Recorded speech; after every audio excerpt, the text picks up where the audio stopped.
just using the microphone in the phone itself or the one on my headset here, but I thought I'd give it a go.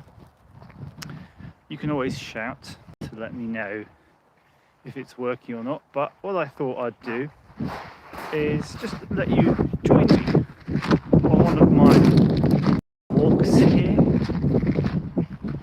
show you the sights and sounds. So I'll just go through this little, what you call that, style, probably a style.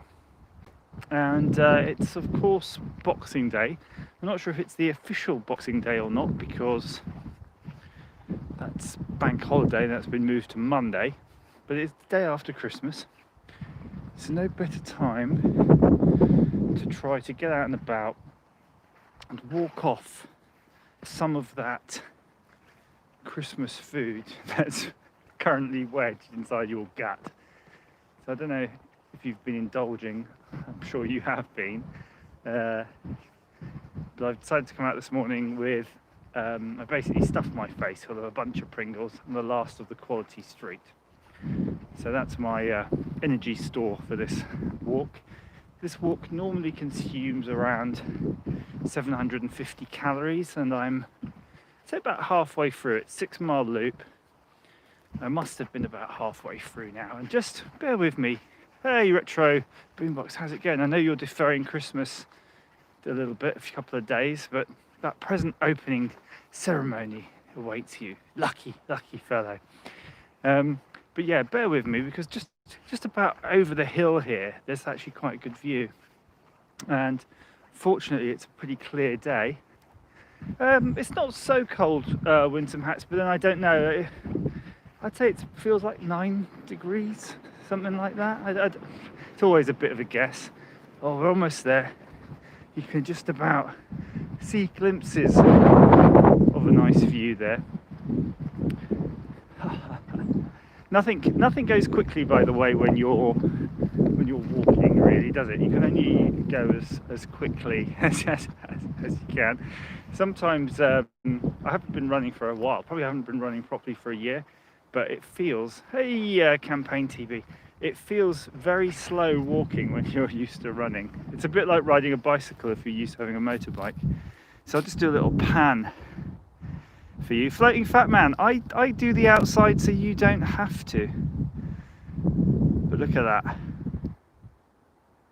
It's nice and quiet here. Look, you could just go and hang out, go on the little bridge. And it's quite deceptive. I mean, yeah, exactly, Bazza. Walking off Christmas lunch, exactly. It's quite deceptive too when you see, oh, hands in the camera, when you see these things out here, because of the distances involved. So if I show you again, you can probably just see in the distance just here some grounds people. So it is quite big here. This is of course a golf course. I don't play golf, but I'm happy to walk on their quite nicely manicured lawns. Yeah, these are the pixels. You can see the pixels here.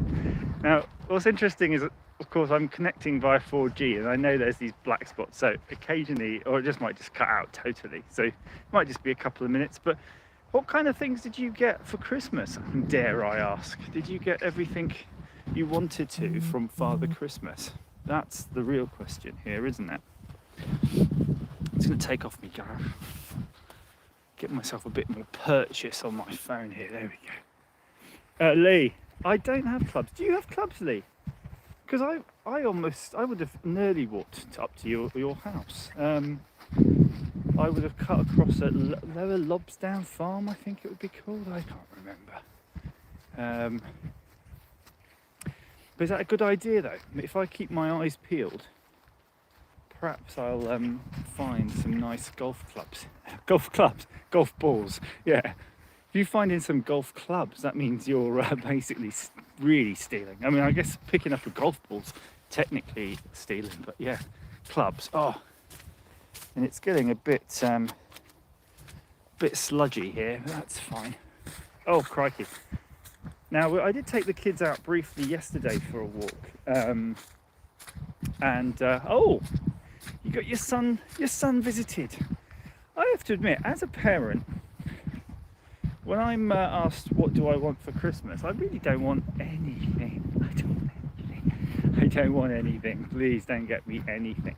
But I do like seeing my kids happy, and I do like spending time with them. So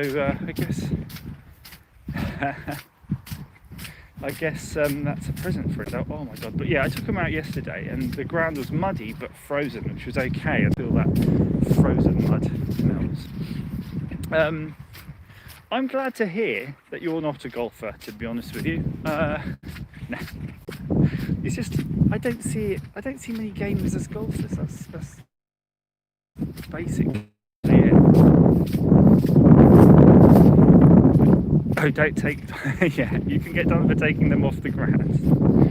I'm not picking up anyone's balls here, I can tell you. Oh my god, hang on a minute. It's getting a bit dicey here. Look at this. This is pure filth. I'm going to show you the pure filth here. But you don't know where to walk when you got this stuff. It just sinks. So we're just following the old paths here. I don't know who puts these up here. Look, the Oxfordshire Way. That's where we are. So we're just coming out of the Oxfordshire Golf Club here. Retro box room. I think that is a excellent way of going about it, to be honest with you, because that means you're basically, your golf record is totally untarnished, because you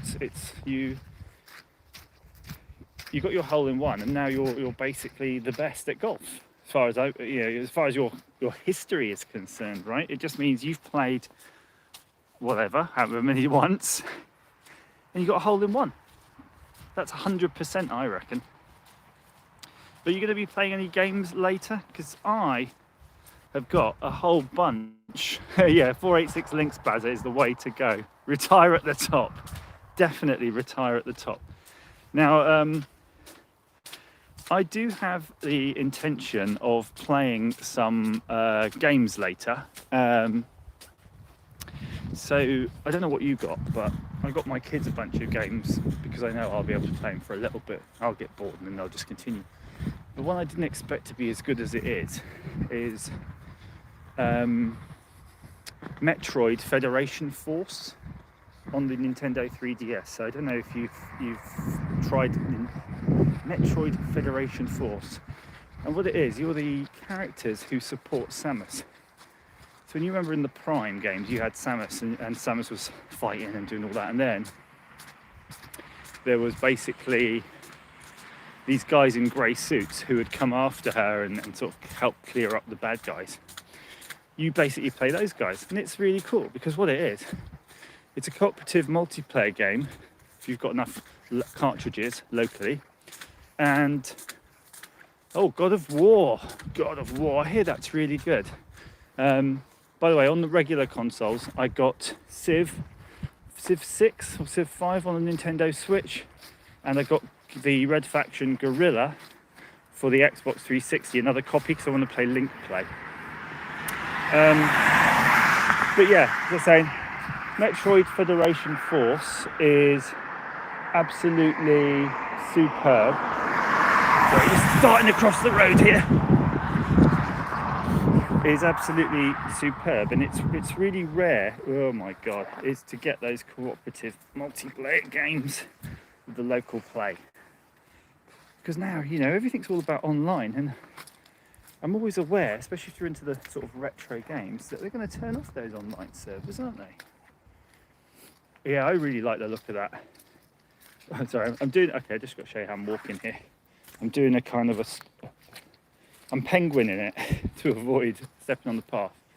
We're going to go into this place here where you've got here, beware of snakes. That's all you need to know. And this is treacherous. It is absolutely treacherous here. The Space Invader core for Mister. I mean, I'm amazed they bothered making a core. Is it necessary to have a core for that? It seems to me, crikey, look at this. I am struggling here. That is proper, ooh, yeah, proper mud. I could go over at any time. That phone will be hitting the deck. COVID and snakes. This is the year of the snakes. You know, like the snakes have been waiting. They've basically been waiting for their opportunity. The world is not like down enough yet, and it's like the end of the year. COVID's really like done it. You've got the new variants of that. So the snakes are like, that's it, lads. Let's do this. Pretty much the best snake impression you're probably going to hear today. Some of these you just don't know how to get through. You just got to spludge your way. So anyway, I digress. Like, presume there was a point to this line of conversation. Yes, there was a point. Whoa. Basically, by the way, I'm sorry if I'm not miscatching all of your comments, because it disappears them off the screen in this mode, and I'm not able to stare at the screen continuously. But basically, the line of this topic is, I'm trying to slam out a few miles just to get the my arm. Let's try a different arm here. Just to get that bowels moving, you know, because it's packed in a lot yesterday. I'm trying to think if I want to go through it. Breakfast was bacon and brie with cranberry sauce, butty, made out of that tiger bread. You know, that nice tiger bread that you got to saw yourself. And followed by numerous quality streets and roses and sweets, just stuff that's lying around. By the way, this is after obviously a whole 2 weeks of doing this. It's not just yesterday. And then we had a cracking Christmas lunch, like cracking. It was good. It was everything a Christmas lunch needs to be. Of course, immediately followed up by handfuls of Pringles and extra seconds. When I say extra seconds, not like a whole plate, but basically going to the kitchen every 2 minutes, grabbing a fistful of pigs in blankets and shoving in Aunt Bessie's parsnips into my face hole. And then later, pavlova cheesecake. That's basically it. Yeah, I don't know, Winsome Hacks. I'm not feeling... I guess I'm feeling a bit down, a bit heavy, but I'm not feeling constipated. I think I could go. In fact, I feel I really could go now if I needed to. But what I feel is that I'm increasing my ability to snarf down massive amounts of food, which is probably handy because the kitchen is so full. Every space in the kitchen is full of food. I think we overestimated the food we'd need, and the freezers are full. So that means I'm going to have to, don't do a snake in the woods, going to have to attack it. But what I thought was, I didn't want to eat the food and then just expire. You know, like Elvis Presley, where he supposedly he ate this thing. Elvis Presley, right? He don't poo in the woods, don't pull on the estate. The groundskeepers will get me. That Elvis Presley used to like some sort of fried banana. I think it was banana and peanut butter sandwich, maybe with a burger in it. And he died on the toilet. I don't think he was eating it on the toilet, right? I think that's just something we might have just made up. But I have to admit, some of these mornings now, after eating all this junk, I'm waking up and I can feel my chest pumping. It's like boom, boom, boom, boom, boom. So basically the idea is go for a walk, which is giving a token amount of exercise to make sure I don't die stuffing myself with Ferrero Rochers when I get back. Oh yeah, and just to let you see, we have Christmas in full effect, of course. We're not messing around here. This is a proper, oh no, it's open now, it's fully open down to the gut. That's not going back up. That zipper went past the point of no return. And he's jumping, he's doing a little bit of jumping. I'll show you why. You're doing a little bit of a The penguin walk. They're doing the penguin walk. Oi. Ooh, ooh. Look at that grip. He's got some grip skills there. Lots of exercise with Oculus. So what is Devils on Horseback? So that did pass up. I do apologise who posted the Devils on Horseback comment, but let me know what it is, because I've heard that. I kind of think a Devils on Horseback might be something to do with eggs. Is it an egg stuffed with its own guts? Like you boil an egg, you cut it in half, you take the yolks out, you put the yolks in a bowl, mash it with mayonnaise and shove it back into the white. That is something actually I think I could eat that. Oh, prunes wrapped in bacon. Oh, I do like a prune. I like a prune. I like a fig. You get syrup of figs. You get prune juice. It's all related. So I'm thinking it's all related. That could be the way. Oh, hello. Come on, eye level. That fell off. That wasn't there yesterday. That's the wind taking it out. Oh, I can feel a rumbling. I can feel a rumbling in the stern. More tea, Vicar. Ooh. It is nice to be in the woods. I have to say it is. But now I'm going to switch the camera around so you can get to see. We're entering an airlock here. Just shutting that. I don't like it if you leave those open. So this. Oh, I might. You know what? This is a long, boring straight here across this. Basically along this barbed wire fence on this field, but I normally, to be honest, if I'm feeling in the mood, I do like to run, and I'm dressed in walking clothes, mainly walking clothes. You can see I'm doing this run right now, and it probably looks freaky, like this guy. He looks like a prisoner. He's doing it.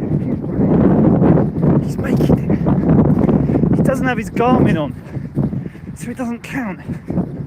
That's the problem. It's like a wasted run. It's a secret run between you guys and me. Oh, look at that. Look at the speed. Think how mental this must look.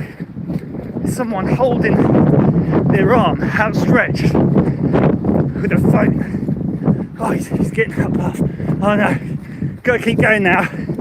We've got an audience. Keep running. Keep running. Woo! That's how you work those prunes out of the system. It's like ASMR. Woo! I reckon that's a 8-minute mile pace right there.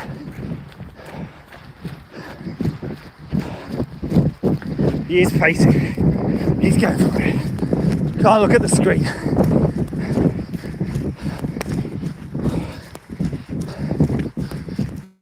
Okay. Don't want to fall on the barbed wire. Okay. He's doing it. Almost there. Almost there. Oh my god. You might see someone expire on YouTube. Come on! Yes. Oh, holy smokes. A little rest. Oh, look at that. Oh, I'm so out of shape. So out of shape right now. Which is disappointing. Because this was the year I'd convinced myself, hold that up, I'd convinced myself that I was going to smash all previous years running records, but now I can't run. I'm currently weighting about 5 kilos heavier than my weight last year, so I don't think I'll be doing it. But the most disappointing bit is the year, I think it was the year before last, And that was a year of triumph. That was every race distance, 5k, 10k, half marathon, ultra marathon, fastest times ever. Fastest times ever. But the thing about that is, that's the accumulation of 5 years worth of exercise. And I have a feeling, it's a nasty feeling, that this one last year might have actually undone that 5 years worth of effort. So I don't know, we'll see. Come on, Bazza, you could do it. Look, you saw me just slam out a run there. I think I'm 43 this year. Oh, 1 foot in the grave, I can tell you. Right, well, this is part of the historical trip here. You can see there, it's a lovely estate house. Hey Costado, good morning. And we're of course at the Rycote Manor, and that's whose grounds we've been slamming through so far. But look at this, it's a good bit here. This is pretty spectacular in many respects. It's coming up.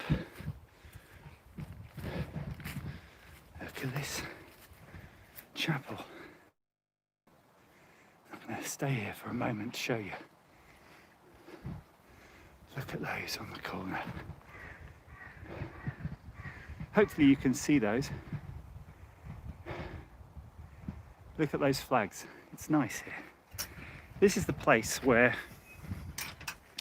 really it would be quite nice to sit and have a little think. We've got a nice little garden there next to the gravestones. Hopefully not some sort of omen. And it's still in operation. If you come down tomorrow on a Sunday, I'm sure the lights will be on and the organ will be being ground. I'm going to turn around momentarily, but yeah, you can get a bit of a view. Oh, it's getting cold.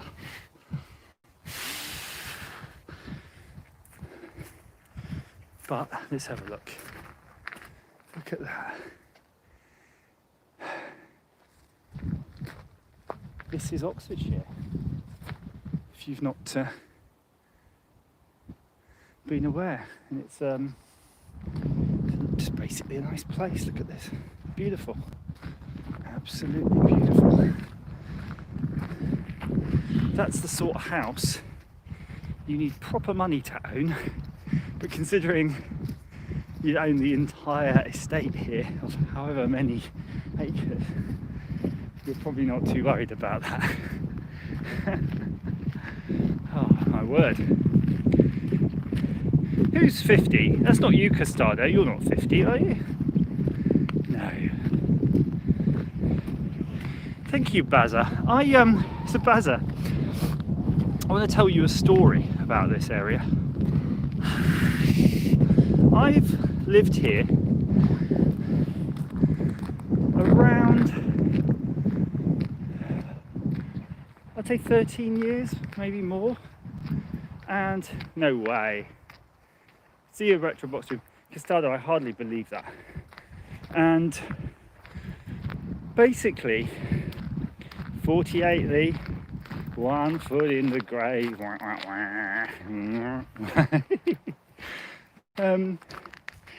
So basically, it wasn't until lockdown, look at that, it's just so nice, that I went off exploring in the local area, which is really weird. So with all my running and stuff like that, I basically run down the road past Lee's house while he was inside chomping on Maltesers, and basically run down to the bottom of the road and back. And the bottom of the road is about 6 miles from the house. So you're doing this little 12 mile. You weren't doing it all the time, but the furthest you could do is 12 miles, unless you start really pushing it. And only because of lockdown, I just sort of got a bit bored. And I was walking, because I didn't feel I could run anymore, so I was walking around more. And when you're walking, you've got more time to think, don't you? Because running, you're watching your breathing, trying not to die, listening to your iPod. And then I noticed people walking on certain places, which I didn't know you could walk. So,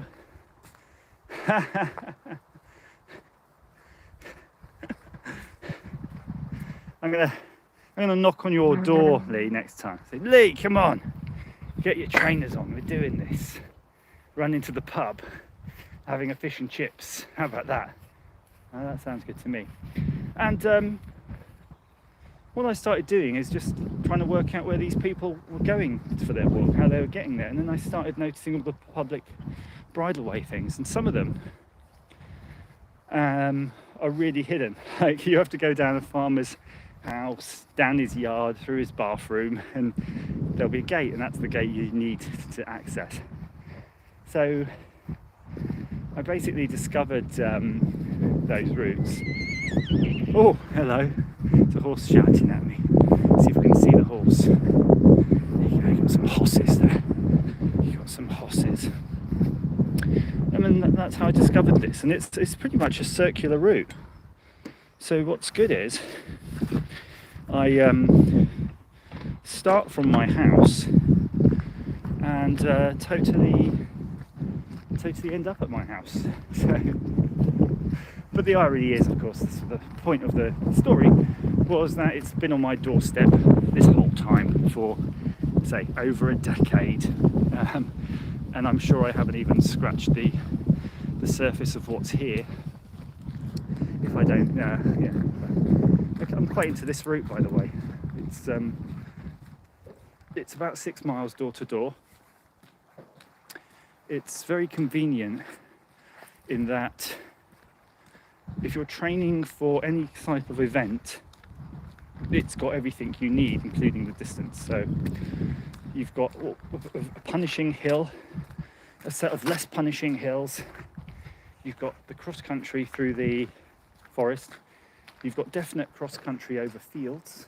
You've got road, and you've got paths. So it's absolutely brilliant for all of that.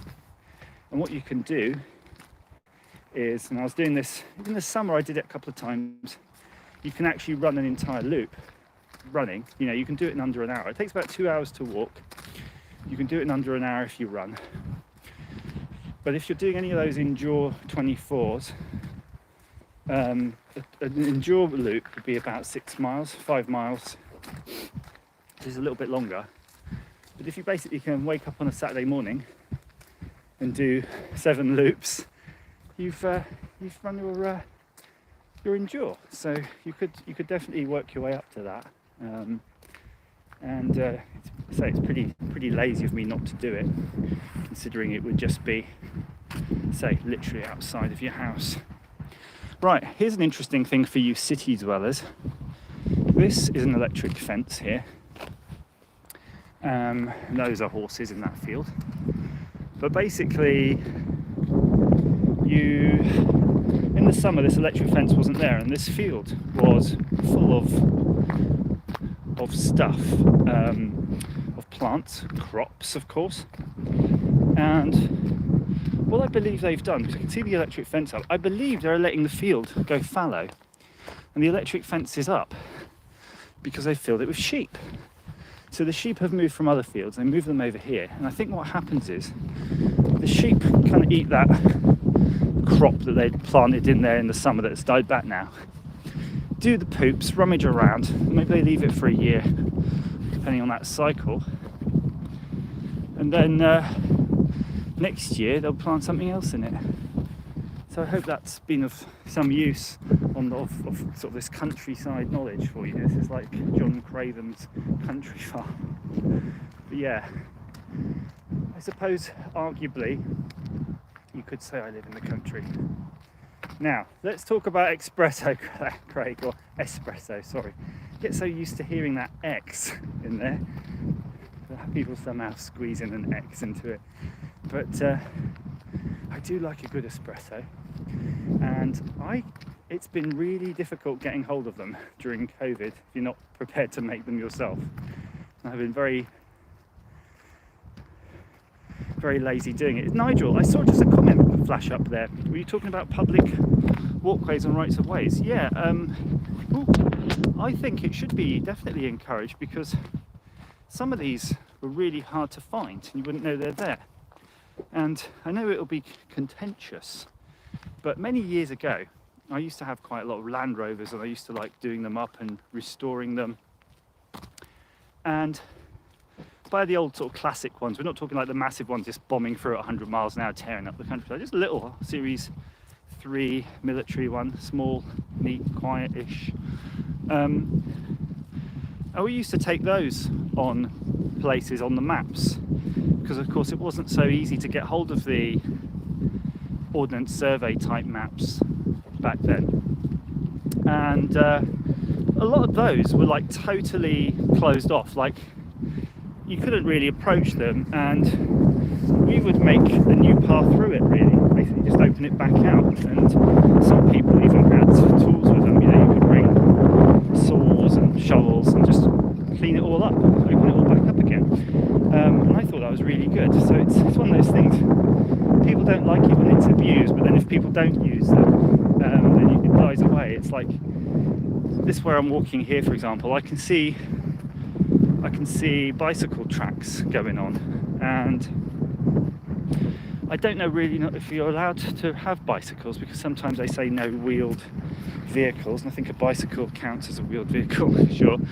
But on the other hand, here, where at its peak I see 2 people, maybe, the whole thing. I've walked this strip many a time where I've not seen anyone. I don't know.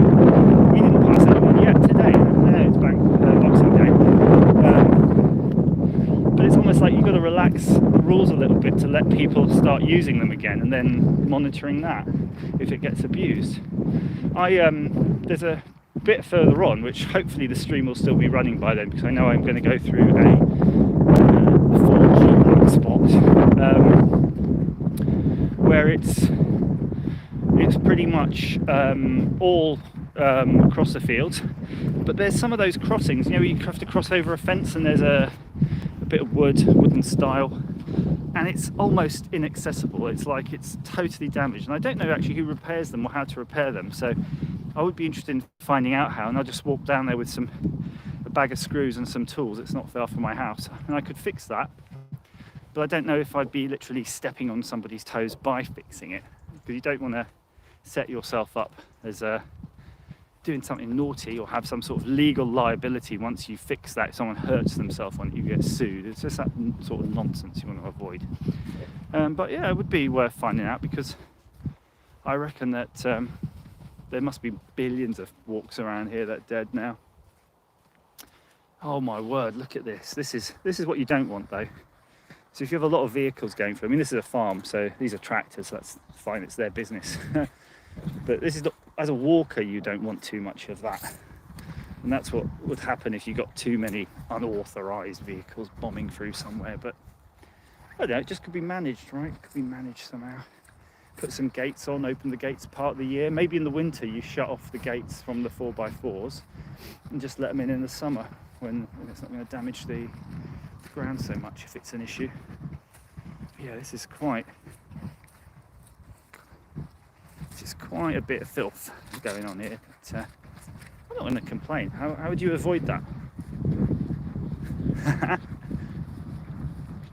All the electric fences, Kevin. Yeah, I think it's one of those things that it's the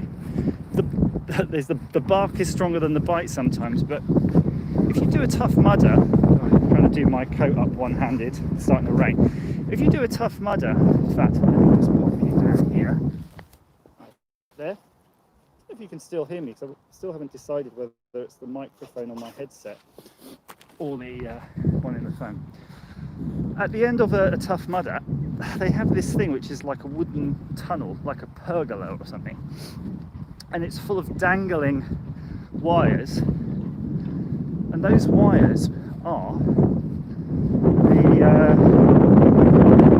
electric fence wires, and they're hooked up to a bunch of electric fence generators. So when you run through it, you're going, yeah, and you get electrified by this bloody thing. But the funny thing is, and I say it's funny, it's not really that funny,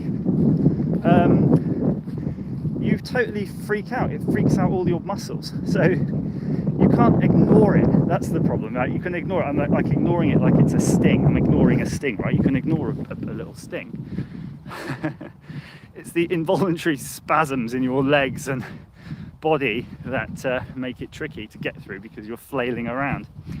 And I wonder if there's a point, I kind of think, will I do Tough Mudder this year?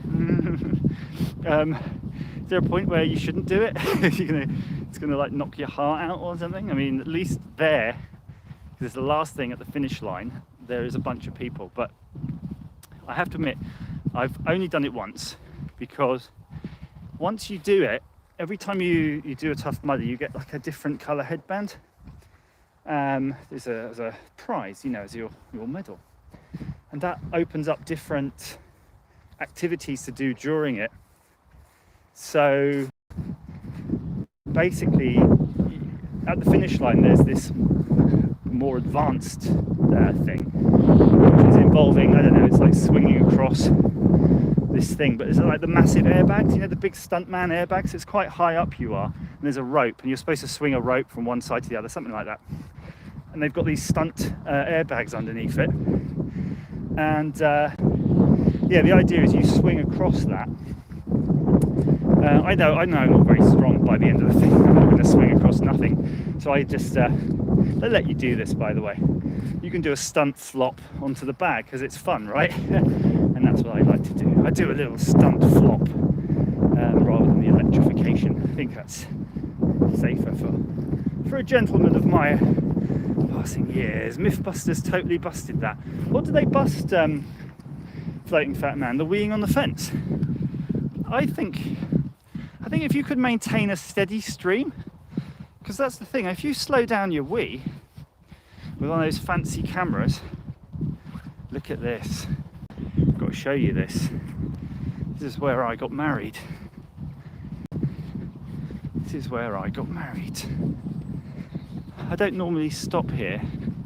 I just walk down this path here, but if you're slightly interested, I could do a lap of the church.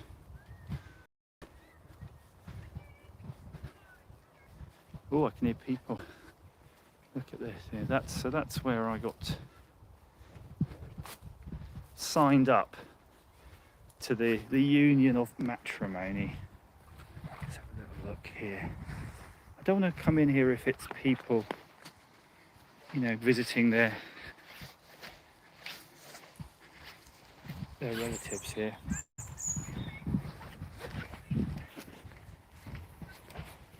Okay, I'm being a bit cautious here. There are people coming through. Hang on, bear with me. Hello? Hello? Who's this? Got doggies here. Hello? Hello? Good morning. Good morning. Come here. Good morning.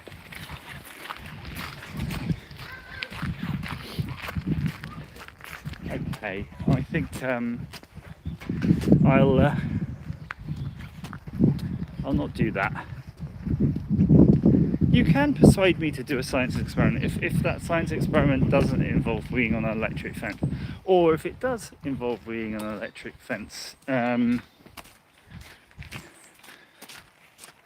don't know, there'd have to be something in it for me. Oh gosh. Yeah, so I avoided doing the church loop because there's people there, and I think it seems weird, and I suspect not many people are going to hang out in the church around Christmas time. The church itself, I'm sure, will be shut, but they're visiting the church because they're visiting departed relatives. This wasn't. Look, it's blocked up. I'm going to fight my way through it. Yes. Oh, crikey. There we go. So there we go. In the next town, this is another town over. Got to beware. Oh, hello. Welcome to Country File.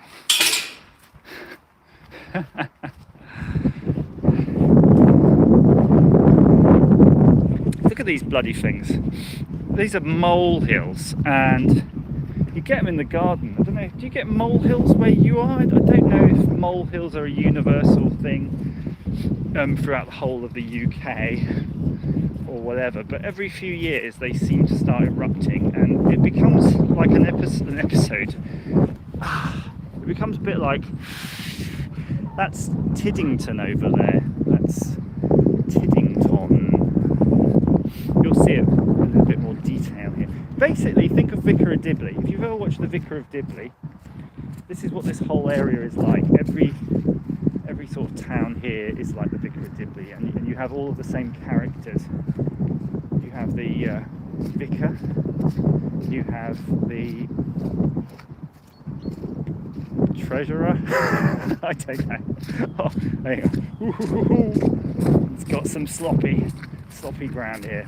And I missed those comments. I was a bit distracted by my fingers don't work on the touchscreen. Got to lick it. Get that capacitance back. There we go. Got some capacitance. Look at this thing. It's pretty cool.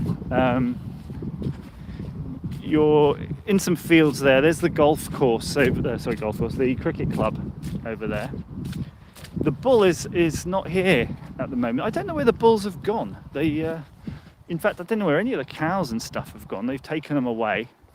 This is usually the cow field. That's where they like to cross. So I'm doing a bit of strafing here. And the problem is, no matter how far you strafe, you can't quite avoid it. Oh God. Okay, there we go. Can't quite avoid it. Legging it from the bull. I've stared down that bull. I've stared him down many a time. And sometimes you get a nasty dog. The nasty dogs are worse than a bull. Dogs can be a bit barky and a bit bitey. Yeah, that's got the heart rate up. That little dash. It feels like nothing compared to that other dash we did. Oh, someone's lost their dog lead here. It's tied up. Now, I tell you what. If you have enjoyed this walk, we're still on it, by the way. It's not really ending now. There's a fair bit more to go. But I can show you. Look at that, a babbling brook. Right there. Can you imagine living next to a babbling brook? It's probably the most irritating sound to probably hear at night. Got these semi-flooded fields. Now, as I say, if you've enjoyed joining me on the walk, it's more practical for me to do this type of thing walking than running. I think we've discovered that. But there is a really interesting walk just down the road here. It's about 7 miles, 8 miles to get to. And just drive it there. But during that walk through forest, so that's all forest walk, there's a creepy tree. And I've got to tell you about this creepy tree and the spooky voices. But basically, I'm having to hoof it. Yeah, hoofing it through the splodge. But basically, you do this walk through this forest, and about 2 miles in. And by the way, that walk around mile 3, you actually end up, you know the place on the Vicar of Dibley when it opens and you see the beginning of the Vicar of Dibley, and it's showing like the camera is panning down, like it's like a helicopter shot, isn't it, where it's like panning down and you see the valley. That's actually where you end up. You end up at the top of that, and you can just look down on that, and it is there be the to show you that. There you go. That's the cricket club there. It's really funny, and in the phone I can't quite see what you're seeing really. It seems such a tiny picture on the phone that if I don't zoom in you wouldn't see anything, but I hope you're seeing something. So as you're walking through that forest, there's a tree that's winding, you know, down this thing, and then there's this little tree, and you look at it, it's so spooky. It's the spookiest thing you've ever seen. And the reason it's spooky is because it's got kids' toys on it, children's toys. So there's like stuffed animals on wire, like hanging up onto the branches. There's little toys, like little Kinder eggs toys, little like Pikachus and Ninja Turtles, and really old toys where there's kids, bits of Transformers all broken up, dolls' heads. You know, you get the sort of thing, the thing that's literally the last thing you want to see if you were walking there in the dark, which, to be honest, it has been pretty dark this time of year. And what they've got there as well, look at that there, that's one of those things, that's a good one, that one. What they've got there as well is these machines. They're like a machine that you got to turn a crank handle for. And when you turn that crank handle, it has this sort of ghostly voice that says, "Please continue cranking handle until the beep." And then you're cranking this handle, and what it is, it's a generator, and you're basically charging up the battery in this device that starts playing sounds. There's like there's a toggle switch on it, and it says, like, you know, children reading poems, singing, you know, like it's something like they've done in the local area, like the school. And basically it's like this local history, but they've got these machines dotted around the forest, and as you go through, you start cranking. But then it's pitch dark. Imagine you've got your head torch on, and all you hear is ring a ring.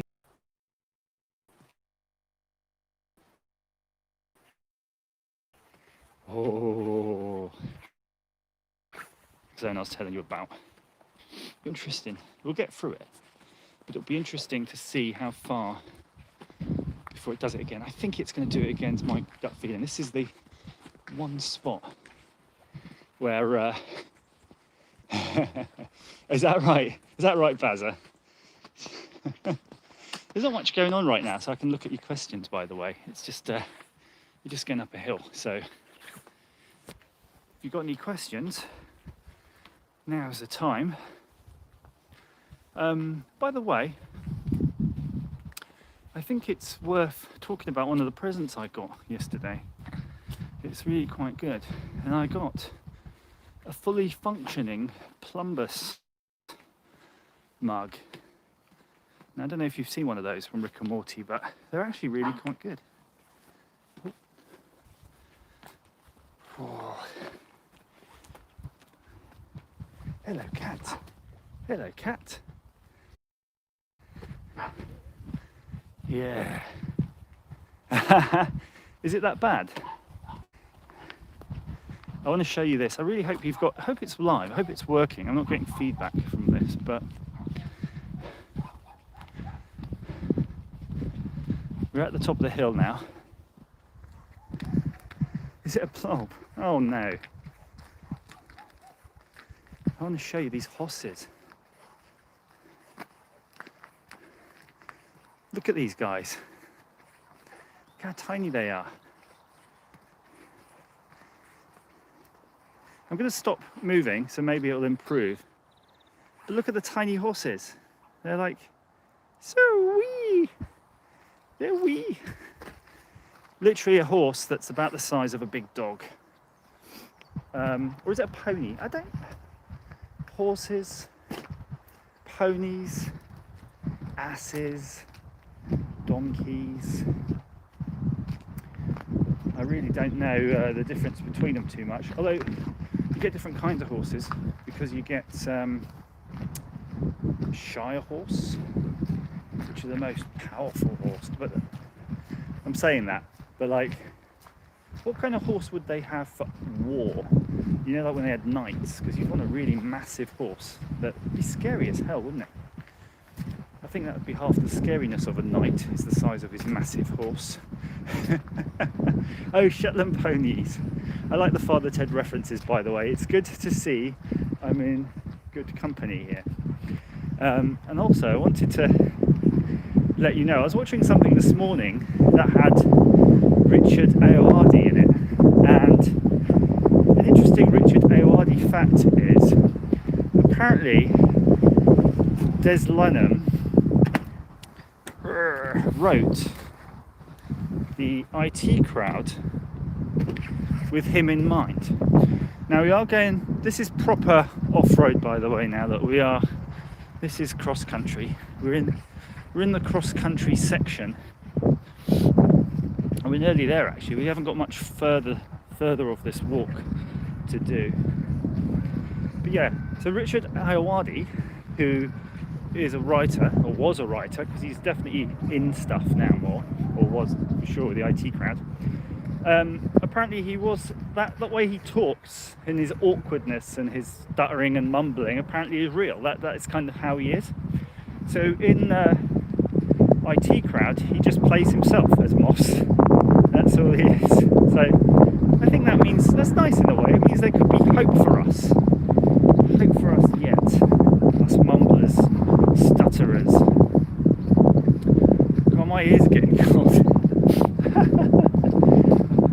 He forgot his hat, his legendary hat. No sheep in the field. We are in the sheepy fields here. These are definitely much the sheepy fields. No way. So Shire horses were actually used as war horses. Now they are absolutely scary. They are definitely the scariest type of horse, aren't they? A Shire horse, because they're literally like this high. You know, he was this big. And yeah, Richard Ayoade was in The Mandalorian, and he was that suspicious robot, wasn't he? The robot bounty hunter, or droid. You've got to call them droids. Let's keep it real here. I'm admiring these houses. They built some new houses on the hill up there. I think they must have got quite a good old view. Let's see if we can do a zoom or something. So look, that's where we are. Oop. Yeah, you can. And those are the new houses, those two. Although they are semis. I'm nursing a semi. How do I unzoom? Oh, here we go. We can unzoom. That's fine. Oh, now. Here comes a countryside quandary. It's not really a quandary, but you see this gate? This gate is nearly always closed. Nearly always closed. I've never seen it open, apart from when I'm going through it. But I'm going to leave it open because I think you kind of, I assume you've got to leave gates the way you found them. Unless there's something really obvious, like sheep are just basically running out into the middle of the road and there's no farmers around. That's probably when you might want to think about shutting it. But yeah, I think the countryside code is that you leave it the way you found it. It's been a long time since I've been anything to do with a Cub Scout. Well, was a Cub Scout, right? In London, where we didn't get much countryside. But we probably did learn the countryside code because it does feel like a very Cub Scouty thing to do.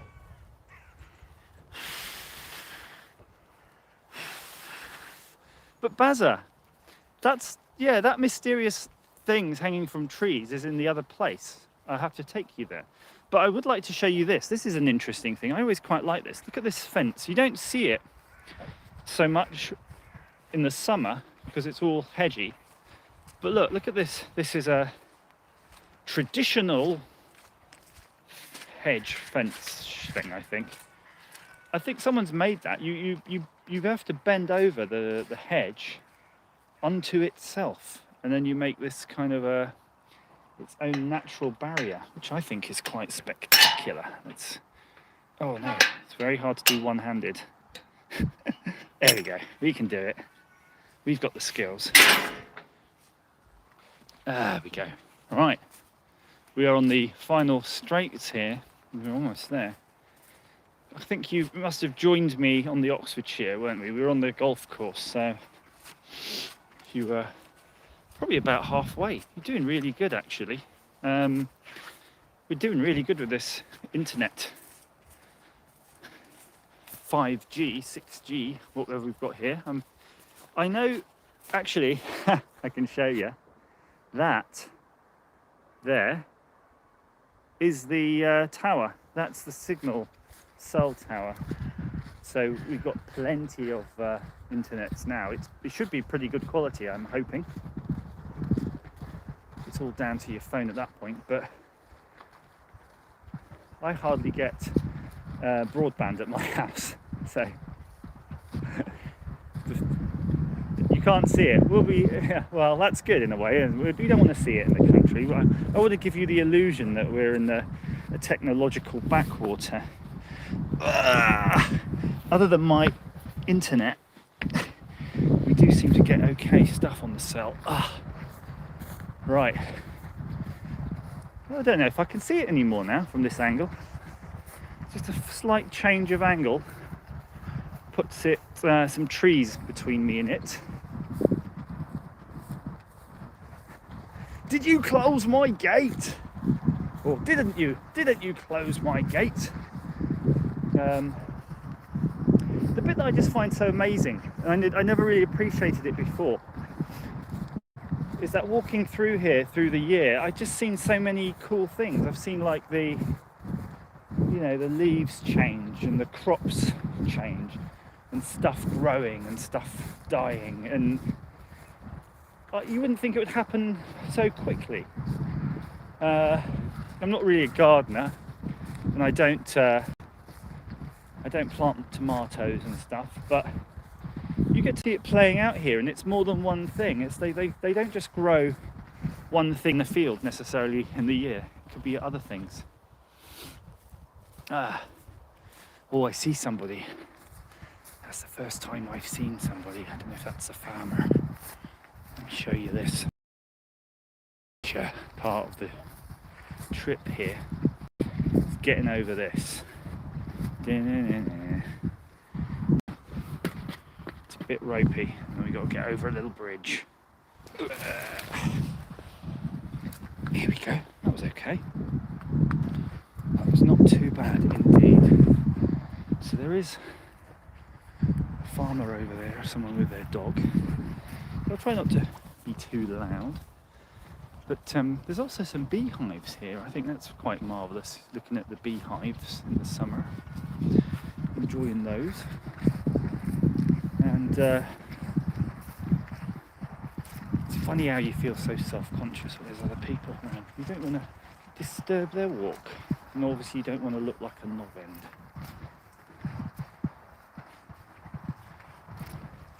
But basically, I'm going to show you. This whole field was full of different crops. It's basically had 2 rotations in the period here, and you can see it's possibly that there's sheep there in the distance, because an area of it's been cordoned off through the electric machine here. You can hear that click. They always have this distinctive click, by the way, and if you listen close to an electric fence, I remember that as a kid. If you listen close to an electric fence, you'll hear this. And that's basically the discharge of the fence. I guess it's the electricity going into the air. I mean, I don't really think it could be. But it's not like mega, it's not like a massive spark, but I think you will get a spark. I think depending on the conditions, and if you happen to be the wet piece between the fence and the ground, you will get something. And I see something there about wheelchairs and access. You might notice there's a project I've been up to where I basically have got an electric wheelchair that I'm trying to turn into a robot. And I was driving that around the house, trying to anyway. I did video it, but it wasn't, I don't know, 2 things. 1, it wasn't that exciting watching me bump into everything in my house. And 2, it felt like I was taking the piss out of people who were potentially physically handicapped, which also I didn't want to get that misinterpreted. But something that I thought that was really, really difficult was actually navigating. The wheelchair's really, the electric one's quite big anyway. I guess it's bigger than a normal wheelchair. And basically, you have to really be skilled in steering this thing. And then I kind of imagining if I was having a manual wheelchair where I have to use two hands as well, but I was a bit old and infirm, I don't know how to do it. And I really have a lot of respect for people who get by on wheelchairs, because it's not bloody friendly. The world really is not a wheelchair friendly place. It's crazy. So I don't know. What do you think? Is it taking the piss if I take out the electric wheelchair and I literally take it to town and drive it around just to see? Whee, look at me! Take it into town and ride it around to see what it's like in that environment, just to see what it would be like to be somebody in a wheelchair. Yeah, I could document it a little bit. I mean, it's not just me having fun in town, but I just wonder how it would be. Because look at this thing here. Look at where we've been, where we're going. Now, I don't for 2 seconds expect anybody in a wheelchair necessarily to assume that they'll just come out and do this, because it's terrain. Yeah, we know that. But it's like one of those things that will be in your life that you could definitely not do. So I don't know if you're in a wheelchair, if you assume there's certain things that you just don't do, and that's it. You don't worry about it. You don't dream about it. I've never really, Bazza, I think it does sound like research. I think that it's like, I know that it's really unlikely that I am going to be a professional footballer. It's not an ambition of mine, but it's definitely unlikely at this point. But that might not stop me from wanting to kick a football around. So if I was in a wheelchair and I wanted to get out and about and see the countryside, it would be interesting to see if I had options. And yeah, Lee, I think that's something I thought from this project actually, is that it would be easy to make a 4x4 wheelchair.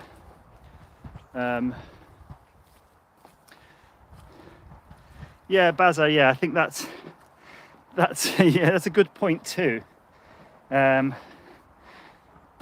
only problem is the people that you're most likely to offend are more mobile and likely to get you.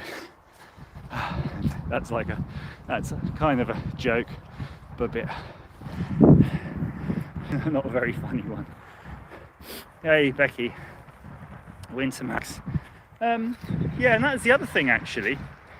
I managed to get hold of this wheelchair pretty cheap, and I fixed it up, and it's perfectly serviceable, like perfectly good. I think that anybody running that would be more than happy to use that wheelchair.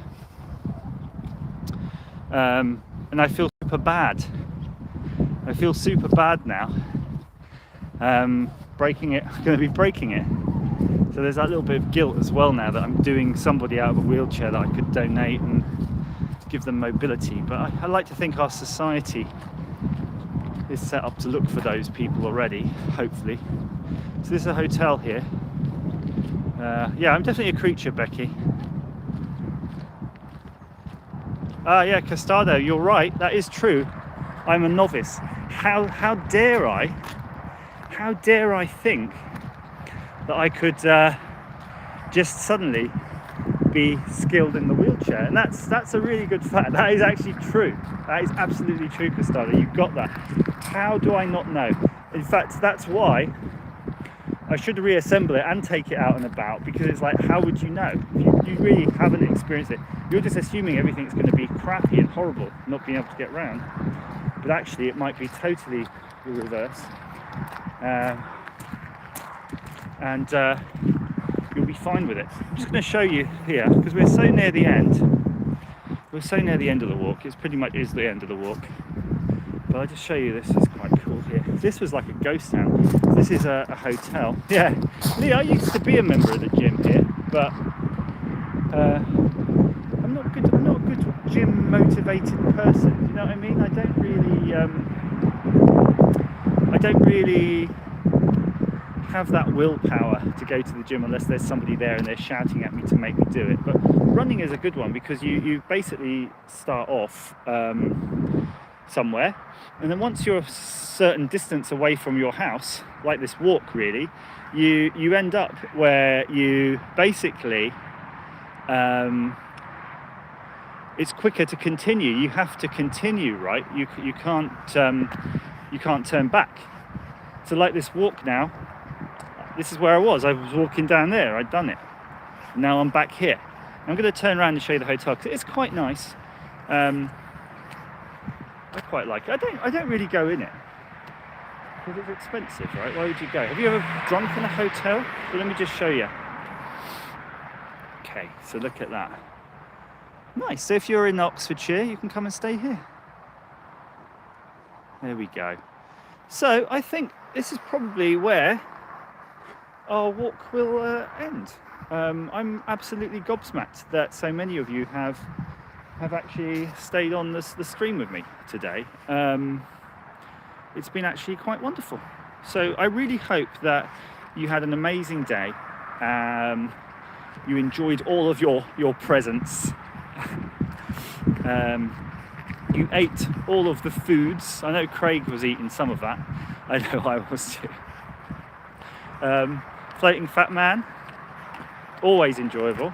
Oh, before I go, right, I think we've got another 2 minutes, haven't we? We've got another 2 minutes.